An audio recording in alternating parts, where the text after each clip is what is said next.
that day was very sad and very moving for a lot of people. But there's also another element I would like to talk about. And that element was what Jesus did when that fire happened. Basically, you can tell that Jesus was not happy about money changers in the other place, but let's just talk about that. Notre Dame was an idol, but an icon as well. It was a huge icon in France, and it was getting a lot of people to tour, a lot of tourists to go to France. And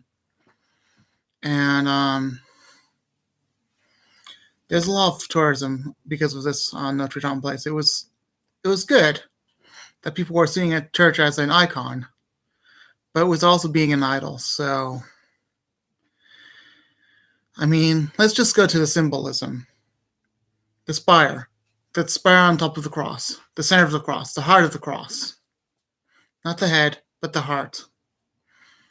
That's pretty much God's heartbreaking because of people not being saved, and there's so many people being passing by and not being saved. I bet a few are being saved in that building, but not those who are passing by. So I don't know. It's like his heart breaks for that. So instead, he was putting the spire down in front of the building. It's like his heart sank, and that means our heart breaks for that building. And also, it's as if his head, the head was in the middle of the cross as well. So it's like he was that time because of it. So his head was going down, and that means that people were taking the cross because they were not paying attention to the building, what it was doing, how holy it was, instead of what it was really doing. So in every case, it was negligence. It was huge negligence, and that person ought to be known as a person that will be fired and put to prison for that, for negligence. But we don't know who did that. I don't know when we'll know I don't know when we will know who did that, but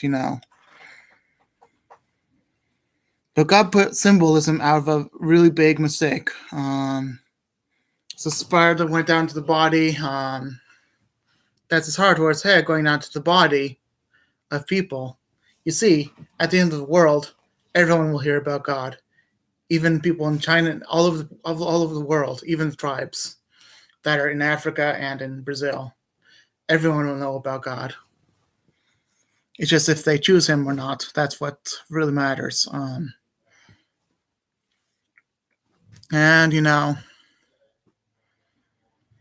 and basically that symbolism also means that if you did not choose, the building was also, like I said, an idol.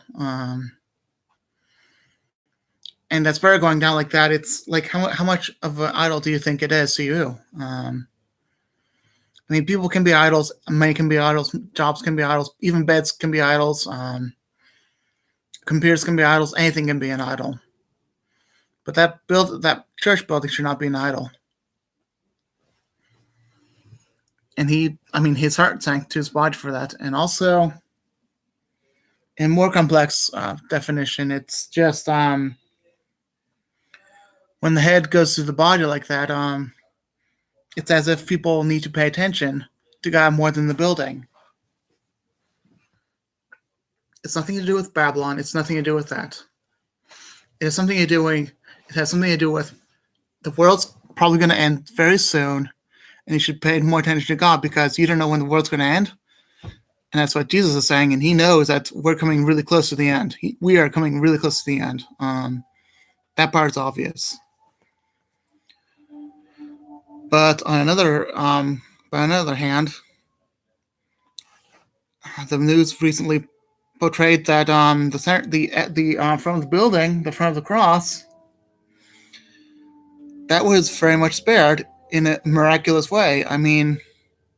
That was God even saving the candles to prove that his altar will not be affected. Not the cross, not the altar. All that was spared. Because he is proving himself that he is God, and he will spare some of the parts of the building that really matter to him.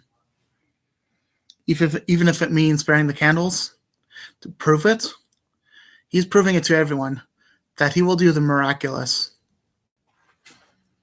And I remember one of the pastors of the building saying, well, I remember the last song we made was From the Ashes We Will Rise. It's not a bad song, actually. It's a Catholic song that says, from all these horrible things that we've gone through, we will rise up and we will conquer all these horrible things. I mean, the building was symbolically ashes to God's eyes, and he will rise that building up, become a saving place for everyone that wants to go there. It'll be like a new Jerusalem, but it will be completely on earth. So that means instead of that building, let's say, being the ashes, instead of that, we can have a building that really is saving lives on a regular basis. So good came out of that. Even though there was really a huge bad, so that's something that was so terrible, that's unexplainable. Good came out of that. People came together. There was less crime.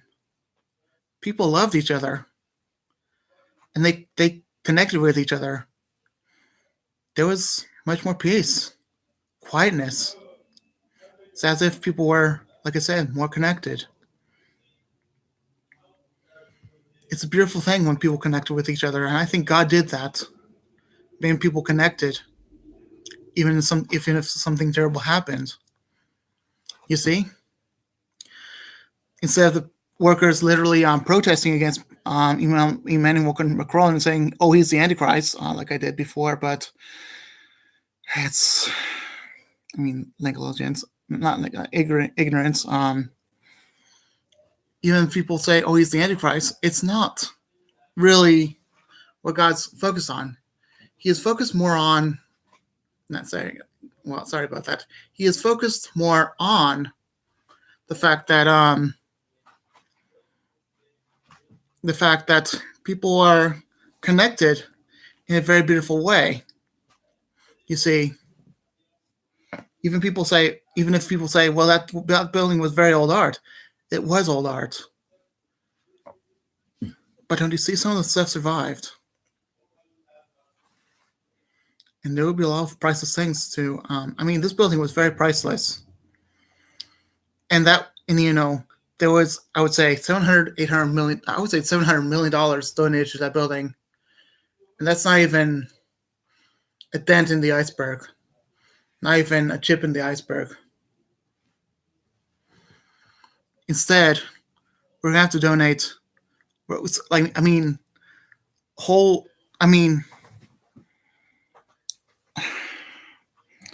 would say America and all the other nations are gonna have to donate their money to that building, even if it's not a state of emergency. It's more like someone's gonna have to donate, and maybe a funding from France will have to happen, and also there'll be more of an outcry from all Christians to donate at least $10.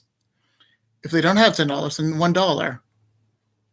Everyone's gonna have to do the part, because that building is more like a $20 billion building, and I bet it's going to be a $10 billion project, and it's B, not M. It's going to be a $10 billion project, maybe even more. As you can see, this building is falling apart as is. And the fire did not help at all. The fire did not help any of it, and it's like, what do we do? So honestly, if we all get together and help each other, that's a beautiful thing. Even if there's no more peace, we will still get together and help each other, because we need to be with each other and help each other. And honestly, that building, even though it's been used a lot over the centuries, even though it's a Catholic building, even though people say, "Oh, Catholicism is bad," even though God is saying it's an idol, even all that, it's something. It still has meaning to God. You know that altar? That's been miraculously saved. That altar has been miraculously saved. So there's something very meaningful to that building to God. There's something very meaningful. I mean, he's very connected with that building, and he wants miracles to come out of the building. Like I said before, there was that there was that building in Jerusalem that he cleared all the tables and got destructive and all that. But after that, people were healed by his own holy power from Jesus Christ and from the Father. That people would be healed and people would be loved, and even infants would say Hosanna perfectly. And again, God's going to do very great things with that building. He already has, and he already will again in the not too distant future. So that building, it's going to be used for something very wonderful. From the ashes we will rise. That's all we can do. So for the best, okay? All right, I'll be done, okay? Bye.